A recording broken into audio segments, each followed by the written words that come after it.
এক পুরনো গাড়ির ইঞ্জিনের মধ্যে ছিল টাকা ভর্তি, আর তারপর যা হলো তা কেউই ভাবতে পারেনি। একজন মহিলা পুরনো গাড়ি কিনতে এলেন, কিন্তু চমকে দেখলেন ইঞ্জিনের ঢাকনার নিচে পুরো টাকায় ভর্তি। এটা দেখার পর তিনি বিক্রয় ম্যানেজারকে গাড়ির চাবি আনতে বললেন, যাতে তিনি একটু সময় পান। মহিলা তখন দ্রুত এগিয়ে গিয়ে টাকার আসল নকল যাচাই করলেন। এরপর তিনি ম্যানেজারের সঙ্গে বললেন, এই গাড়িটি আমি চাই। ঠিক তখনই আরেকজন পুরুষও গাড়িটি পছন্দ করলো, এমনকি বলল তিনি 2 গুণ দাম দিবে। মহিলা চিৎকার করে বললেন, আমি আগে এসেছি। কিন্তু ম্যানেজার সন্তুষ্ট ছিলেন না, তাই বললেন, এই ব্যবসায় দাম বেশি যে দেয় তারই দাম বেশি হয়ে থাকে। মেয়েটি তখন বলে, আমি শুধু শুধু টাকা নষ্ট করতে চাই না। কথা শুনে ম্যানেজার গাড়িটি পুরুষকে বিক্রি করলেন। কিন্তু মহিলা তাদের সামনে থেকে যাওয়ার সময় নজর এড়িয়ে পুরুষের ওয়ালেট চুপি চুপি চুরি করে নিলেন। অবশ্যই এই দৃশ্য পাশে থাকা পরিচ্ছন্ন কর্মী দেখলেন। পুরুষ গাড়ি কিনতে গিয়ে ওয়ালেট হারিয়ে গিয়েছে বুঝতে পারলেন। তিনি ভাবলেন হয়তো রাস্তায় পড়ে গেছে। ফিরে আবার রাস্তায় দেখার জন্য তিনি গেলেন। তখনই সুযোগ বুঝে মহিলা ওই টাকা দিয়ে গাড়ি কিনলেন। ম্যানেজার খুশি হয়ে তাকে অফিসে চুক্তি স্বাক্ষরে পাঠালেন।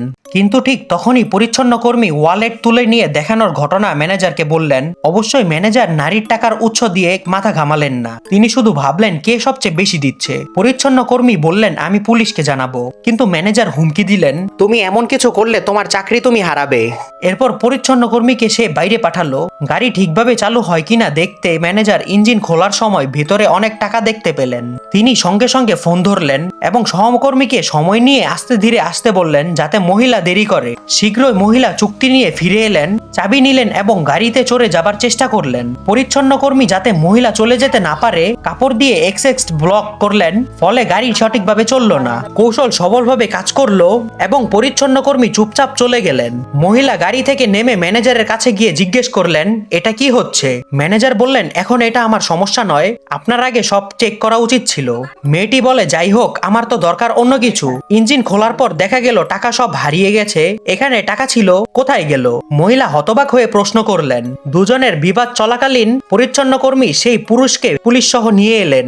মহিলা পরিচ্ছন্ন কর্মীকে দেখেই হুমকি দিলেন ম্যানেজারকে যে টাকা বের করতে, না হলে পুলিশকে বলবে সবকিছু। ম্যানেজার বললেন, পরিচ্ছন্ন কর্মী দাবি করছে সে যে ওই পুরুষের ওয়ালেট চুরি করেছে। মহিলা বললেন, যদি আমাকে ধরে ফেলা হয় কেউই এই টাকা পাবেন না। শেষে দুইজন একমত হলেন এবং সিদ্ধান্ত নিলেন পরিচ্ছন্ন কর্মীর উপর দোষ চাপানো হবে। পরিচ্ছন্ন কর্মী বলে, এই মহিলাই পুরুষের টাকা চুরি করেছে। মহিলাটি সরাসরি অস্বীকার করলেন। এ সময় ম্যানেজারও এগিয়ে এসে মহিলাকে সমর্থন করলেন এবং চুপি চুপি পুরুষের ওয়ালেট পরিচ্ছন্ন কর্মীর পকেটে রাখলেন। তারপর ম্যানেজার বললেন, পরিচ্ছন্ন কর্মী সব সময় চলাফেরা করছিল এই দিক থেকেই, তাই সম্ভবত সেই চুরি করেছে। পরিচ্ছন্ন কর্মী পুলিশকে দেখালেন। তারপর পুলিশ পরিচ্ছন্ন কর্মীকে সার্চ করলেন এবং প্রকৃতপক্ষে পরিচ্ছন্ন কর্মী মিথ্যা দোষে ফেসে গেলেন। পুরুষ ম্যানেজারের দিকে ধন্যবাদ জানালেন। পরের মুহূর্তে লোকটি ম্যানেজারের সাথে হ্যান্ডশেক করে শার্টের বোতাম খুলে দেয় আর সব টাকা বেরিয়ে এলো। আসলে ইঞ্জিনের তলায় টাকা ম্যানেজারই রেখেছিলেন। এই লোকটিকে হেড অফিস থেকে ম্যানেজারের সততা পরীক্ষা করার জন্য পাঠানো হয়েছে। যদি ম্যানেজার পরীক্ষায় উত্তীর্ণ হতেন তাহলে পদোন্নতি ও বোনাস পেতেন,